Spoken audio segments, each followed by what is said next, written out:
My name is Jumexun. I'm born in the ex Turkestan of the Doğu Turkestan. I'm living in French for 20 years. So guys, 2 years and a half ago, I going to East Turkestan just to see my family. Just I'm staying 1 month, and I'm returning to Paris after I will have the news for everybody. What happened? Why? How many person is going to the concentration camps? I don't know.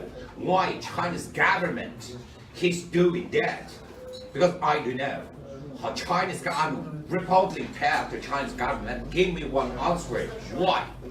We want to do this. What we do now. Because I need to contact all my family. I need to contact with my all friend. I support all Uyghurs. So I'm waiting here just to have one answer. I need an answer with my family. Thank you.